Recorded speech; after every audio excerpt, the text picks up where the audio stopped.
Do you regard black magic as being purely fictitious, or is there some truth in it? Some truth. 100% truth. There is nothing fictitious about black magic, in any way whatever. It is a fact. It is a fact which has existed for several thousand years. I mean, when we talk about black magic, we are talking about Satanism, necromancy, alchemy, witchcraft, the worship of Satan. So we left off with the last video by discussing the importance of symbols and archetypes, particularly within the scope of our conscious and subconscious mind. We also examined how Saturn has been deified through the ages. I explained why he's typically held synonymous with an old bearded man, and held titles such as Father Time, the Grim Reaper, the Lord of the Rings, and even Santa Claus. We even touched on the parallels between the sports company Nike, the Greek goddess Nike, and Saturn. In this video, of course, we are going to continue along this theme, but we're also going to take a look at some etymology and gematria. Now, I mentioned in the previous part about El that it is a title in fact held by Saturn. However, we did not go any further than that. So today, it's exactly what we're doing. El, commonly thought to be short for Elohim, is not the name of an individual person per se, rather it is a title meaning God. Now, the Elohim was the god of Israel in the Old Testament, and as you can see here, the word Elohim appears over 2,500 times in the Hebrew Bible and has been grossly misinterpreted, with different definitions varying from plural to singular. Due to this lack of clarity, it has been the root of much confusion over the years. As we also previously discussed, the Semitic civilizations referred to the planet Saturn as El. By Semitic civilizations, I mean the Canaanites, Sumerians, Babylonians, and the rest. And honestly, there's a huge debate about what actually constitutes as Semitic. However, for the sake of this presentation, when I say Semitic civilizations, I mean the people who lived in the ancient Near East, i.e. Mesopotamia and the Arabian Peninsula, so that being Iraq and whatnot. So to them, Saturn was called El, and he was represented by the black cube. And as Jordan Maxwell said, this is why today, when you get married before God, and the symbol of that God is the ring that is put on each other's fingers. Now, if you are familiar with the work of Jordan Maxwell, I'm sure you've heard this before. Also, Santos Bonacci talks a lot about this stuff. Two great sources of information, by the way, if you are looking for further research material. Like Santos Bonacci teaches in his Astrotheology, Saturn is Satan, aka El, and is the god of the cult of El, or the Saturnalian Brotherhood. So we know that ancient name of Saturn was El. Consequently, those who were chosen by El were called the El-Is. The prefix El stems from this ancient cult. It is also why the name of all the archangels, who were the messengers of El, or God, or Saturn, bear the ending of El. For example, Raphael, Michael, Gabriel, Uriel, Azrael, and you can go on and on. And it is also why you are elevated when the mysteries are elucidated by an elder. You become one of the elites in harmony with the elements, a master, much like the number 11, in tune with the electrical forces, able to control the electrons. Similarly, we have elections to choose our new leaders, even though we don't choose a single thing, and a large majority of our leaders are all addicted to adrenochrome because they think it's the elixir of life. Now, I could go on for quite a while here with the L words, but I will save you the boring spiel. And I haven't even touched on words that end with L. For example, sickle, like the sickle carried by Saturn. Israel. Babel, which means gate of God, like Stargate. So the Tower of Babel was a story of them trying to build a Stargate to reach El, or Saturn. And is this what they're now doing at CERN? I will be discussing this in the future in my Black Cube exposition, because that needs an entirely separate video. Also, the word jewel, like crown jewels, makes you think of the Queen, royalty. Jewels typically held synonymous with things of high in value. They're precious, they're rare. So split the word jewel, Jew-L. I don't really think I need to elaborate on that one. Please just go and look for yourself, because etymology will break open a whole new level of understanding for you. And I've already showed that the word thesaurus actually divides into two individual root words, which are theo, meaning God, and sauros, meaning lizard in Greek. So thesaurus quite literally translates into God Lizard, the book of the lizard god. And considering what we've discussed about the English language and it being a curse, that makes perfect sense. Also, something else that you should bear in mind is that whilst the $sign works as a sigil for ISIS, as you can see here, the £sign in fact is simply an amalgamation of an E and an L. So now we're going to take a look at the Gematria value of L in the first two ciphers, because I don't want to overload this. Don't want to go too deep in. I want to keep it quite simple. There's no need to go into all four ciphers originally. There's plenty of information that you can get just from working with the first two. The two ciphers that I will be referring to are English ordinal, that being A is 1, B is 2, C is 3, so on and so forth. Full reduction is simply the same method, but as soon as we get to the 9th letter, which is I, we go back to 1 instead of going to 11. So it's essentially Pythagorean numerology. Everything is reduced. J becomes 1, K becomes 2, L becomes 3, M becomes 4. Okay? So we have L, English ordinal, 17, in full reduction, 8. Notice both numbers reduce to 8. And 8 is typically associated with time. And this is why the infinity symbol is simply an 8 turned sideways. This is also known as the Ouroboros, or the dragon or snake eating its tail. Now this symbol originated in ancient Egypt, but it was adopted by many Western cultures due to its frequent use in the Greek magical studies. It was also used in Gnosticism and Hermeticism. If you are familiar with the 8-pointed star, the Ouroboros is simply another representation of that. The 8-pointed star has also been called the Star of Anu, the Seal of Ishtar, the Seal of Melchizedek, and can also be seen in the logo of the Knights Templar. It is also what is seen in the middle of St. Peter's Basilica, as you can see here in this image that I showed you earlier relating to CERN and stargates. 8-pointed stars, octagonal portals speak to this idea of stargates, hence why we can see the same symbol at the top of the tower in this stone carving of the story.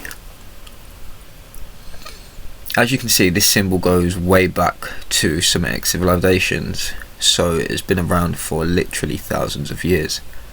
However, it is not to be confused with the Star of David, or the Star of Divide, which has been adopted as synonymous with the Jewish faith. Although they are not the same, they are indeed related. And I believe they both relate to, of course, none other than the infamous Black Cube. Now, the black cube theory, as I have said before, will get an entirely separate video because it deserves it, to be honest, and the predictive programming and symbology behind it is very real. However, for the sake of this presentation, all we need to know is that, as I previously mentioned, L is represented by the black cube, and this is related in fact to the 8 and the 6 pointed star, simply because each cube has 6 faces and 8 corners. Obviously, it would follow logically that each point of the star represents either a face or a corner of the cube. And this could also shed some more light on why we always see the moon goddess Isis on top of a cube. If we are locked in a Saturn moon matrix, Isis portrayed on a cube is a perfect way to represent this. And like I said earlier, the 8-pointed star is also known as the seal of Ishtar. Ishtar and Isis are the same archetype, much like Asherah, who again was just a different manifestation of this same mother goddess figure. Notice how the story of Isis, who is the moon, who was the wife of Osiris, who was Saturn, or El, mirrors, parallels, yet further stories that lend credence to this idea. Now, in my opinion, 8 represents transcendence of time and new beginnings rather than simply being locked in time, which I think are properties that belong exclusively to the number 13 and 4. 4 simply being 13 reduced, 1 plus 3 is 4. And I say this because in Pythagorean numerology and the occult practices, 9 typically symbolises endings, as it is the last number before the cycle starts again, and we are back to 1. And then 0, and 1 and 1, and so on. So if we're talking about Saturn or El being the Lord of Time, it makes perfect sense that we find an 8 in here, given what is symbolised throughout the ages. Now, there is a lot more to be said about both the 8 and 88 in fact, but I'm trying to cover a lot here, so I'm gonna move on for now. But just know that time is associated with 8 and new beginnings.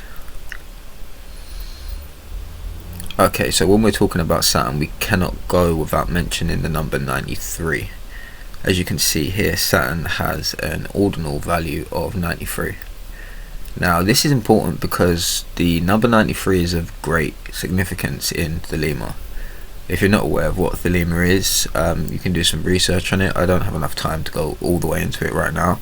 However, it is an occult spiritual philosophy developed in the early 1900s by none other than Aleister Crowley himself, the quote-unquote beast. And if you've ever heard the phrase, do what thou wilt shall be the whole of the law, love is the law, love under will, it is these 2 axioms coined in Crowley's infamous Liber Oaths that are the 2 central tenets that Thelema is based upon. I've in fact done an incredibly in-depth breakdown of 9/11, showing you how it was a Saturnian Crowley ritual. It's my least viewed video actually, and probably the most dense in fact. If you're familiar with the Kabbalah and you consider yourself not a beginner to this information, I suggest you watch that video, because I draw some really interesting parallels between the Kabbalistic tree of life, the number 11, the 9/11 attacks, and Darth Vader. Yeah, I said that correctly, Darth Vader, because believe me, everything is connected. Especially fucking Star Wars, like that was literally just one huge occult allegory. Anyway, 93 is also very important in relation to the sun, as they say that the sun is 93 million miles away.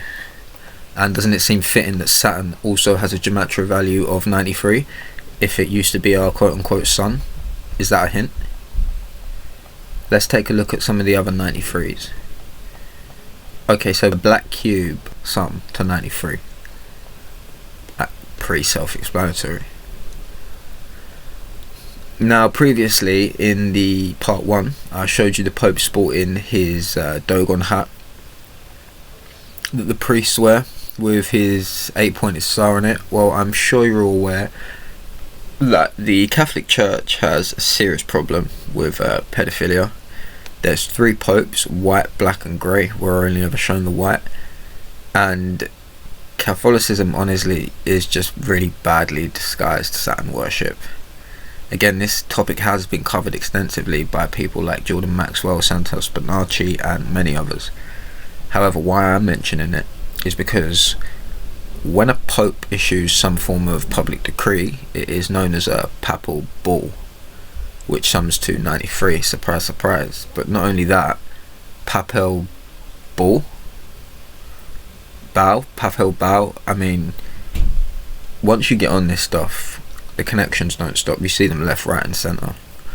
We know why that's called the papal bull. I also want to show you how these archetypes are played out in the music industry as well. So check this. Ariana Grande, most, if not the biggest artist in the world right now, I'd say. Her name sums to 93, just like Saturn, just like the Black Cube. Not only that, but she has a song called 7 Rings. Which planet has a ring system that's divided into 7? I mean, after a while it becomes extremely apparent what these people are doing, okay? One more thing, that song 7 Rings was on an album called Thank You Next. Thank You Next sums to 39, or 93, in reverse. Same thing, because they read both ways. So, we know what's what with Ariana Grande, or like her initials, AG. Replace those letters with the alphabetic order, it becomes A1G7, like 17. And where have we seen that? L sums to 17. So there's another connection to Saturn, other than her quite obvious hints with 7 rings. And her name sums to 93. Also, being that Saturn has essentially been represented as a stargate through the ages, I think it's very fitting that Gatekeeper also sums to 93. Okay, so I'm gonna let Vinny Paz explain this next one. Everybody is slaves, only some are aware that the government releasing poison in the air. That's the reason I collect so many guns in my lab. I ain't never caught slipping, never underprepared. Yeah, they shade sign on me, they just spray it proudly. George Bush, the grandson of Aleister Crowley. They want you Bush, the grandson of Aleister Crowley. They want you to. So yes, George Bush is the grandson of Aleister Crowley. If you didn't know this, it is true. Barbara Bush, who is in fact George Bush, his mother, is the daughter of Crowley. And if you don't believe me, I'm going to show you one picture and you'll be convinced. And don't try and tell me shit, okay? Look, these motherfuckers is the same person. Come on, people. That bitch is just Crowley with a wig on. Let's be serious, okay? So, oh Gog and Magog, the old Bushes, direct descendants of one of the greatest occultists ever. Don't get me wrong, he did some fucked up shit, but if you know the life story of Crowley, you know he was pretty much a fucking genius. Okay, so we got old Barbs, who's the daughter of Mr. 93 himself. So what a coincidence that Barbara Bush also sums to 93, eh?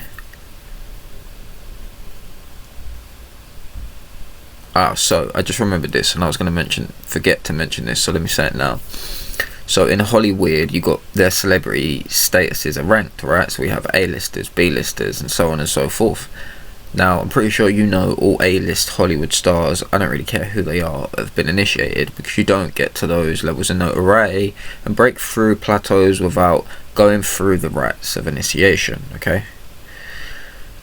With that in mind, what I found interesting was just breaking the words down, because I sit there and do this in my head all day. A-listers are literally just a bunch of A-listers. Like, the words are very similar. A-listers, A-listers. Think about Crowley, the influence Crowley's occultism has on Hollywood. Yeah, that shit really does go together. Fucked my head up for a good couple of minutes too. But it makes sense, because Crowley's theology does run Hollywood, okay? Now, these are the last few that I'm going to run through, because I'm running out of time now, and as usual, I've gone off on tangents. So remember earlier, I showed you the L sums to 17. Well, this is the 7th prime. And if you write out 7th as a word, it also sums to 93. And obviously Kronos, or Saturn, also had 7 children, so the parallels continue to apply. I hope this has given you a little more insight to how this number works. There is a lot more to talk about, however I'm going to save it for another video, particularly with Flight 93 and what happened at 9/11, because that shit was one big ritual. So the Saturnalian Brotherhood, okay, that's what we're dealing with now, and they're trying to build New Rome with their willing servants, the police, both also 93. I mean, the biggest gang in the world is the police, aka the minions of the Saturnalian Brotherhood. Okay, and before I close out, I just want to leave you with this, and this is going to be for mostly for my people, for everyone really, but for the people in past Saturn's rings, the subreddit. Okay, so the Walk of Fame sums to 93. No surprise whatsoever, but I'm sure 99% of the people on these stars are pedophiles. Again, no surprise.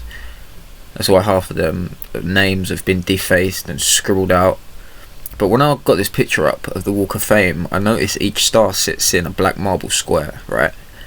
Which just reminds me of more Saturn symbology, like each of these celebrity souls have been removed and they're really under control of the black cube right now, especially to reach that level to be on the Walk of Fame. Yeah, so it seems highly coincidental that these plaques are 5-pointed stars, not 6-pointed stars, because it's important to know that the 5-pointed star represents the Vitruvian man and our divinity. So when we look at the 5-pointed star, arm, leg, arm, head, it's white magic symbol. That's why in Satanism they invert it, because they're trying to invert man's divinity, but the 5-pointed star is tied to man. So if Saturn has really got us under this black cube sort of lockdown, how perfect of a symbol is that to represent it? A 5-pointed star in a marble black square, and thousands of people walk over it every day and have no idea what they're looking at. I'm gonna wrap this one up now, alright? There's more parts will be out soon, I promise. We're gonna get even deeper, because trust me, the rabbit hole just never stops.